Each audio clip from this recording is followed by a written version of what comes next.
ಇನ್ನು ಮಿಥುನ ರಾಶಿಯವರಿಗೆ ಇದನ್ನೇ ನೋಡಿದಾಗ ನೋಡಿ, ಮಿಥುನ ರಾಶಿಯವರಿಗೆ ವ್ಯರ್ಥ ಆಲೋಚನೆಗಳಿಂದ ನೆಮ್ಮದಿ ಕೆಡುತ್ತದೆ ಅಂತ ನೋಡಿ. ಇವರು ತುಂಬ ತಿಳ್ಕೊಳ್ಬೇಕು. ಮಿಥುನ ರಾಶಿಯವರು ಈ ದಿನ ಸುಮ್ಮನೆ ಬೇಕಾಗದಿರೋ ವಿಚಾರಗಳ ಬಗ್ಗೆ ಯೋಚನೆ ಮಾಡಬೇಡಿ ನೀವು. ಅದರಲ್ಲಿ ಜಾತಕ ಫಲದಲ್ಲಿ ಹೇಳ್ತಾ ಇದೆ, ಇವತ್ತು ಸುಮ್ಮನೆ ವ್ಯರ್ಥ ಆಲೋಚನೆ ಮಾಡ್ತೀರಾ ಅಂತ ನೋಡಿ. ನೀವು ಏನಾದರೂ ಒಂದ್ರ ಬಗ್ಗೆ ಚಿಂತನೆ ಆಲೋಚನೆ ಇತ್ತು ಅಂತಂದರೆ ಅದು ಮುಂದೆ ನಮಗೆ ಅನುಕೂಲಗಳನ್ನ ತರಬೇಕು. ಆ ಒಂದು ಆಲೋಚನೆಯಿಂದ ನಿಮ್ಮ ಅಂದ್ಕೊಂಡಂಥ ಕೆಲಸ ಕಾರ್ಯಗಳಲ್ಲಿ ಅಭಿವೃದ್ಧಿ ಆಗಬೇಕು.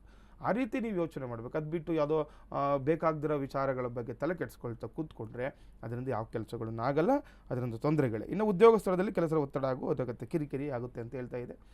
ಮಿಥುನ ರಾಶಿ ಸ್ವಲ್ಪ ಜಾಗೃತರಾಗಿರಬೇಕು. ಇವತ್ತು ನೀವೆಲ್ಲಾದರೂ ಕೆಲಸ ಮಾಡ್ತಿರ್ತೀರಲ್ವ, ಅಲ್ಲಿ ಒಂದು ಸ್ಥಳದಲ್ಲಿ ಸುಮ್ಮನೆ ಅನಗತ್ಯ ಕಿರಿಕಿರಿ ಅಂತ ವಿಚಾರನೇ ಇರಲ್ಲ.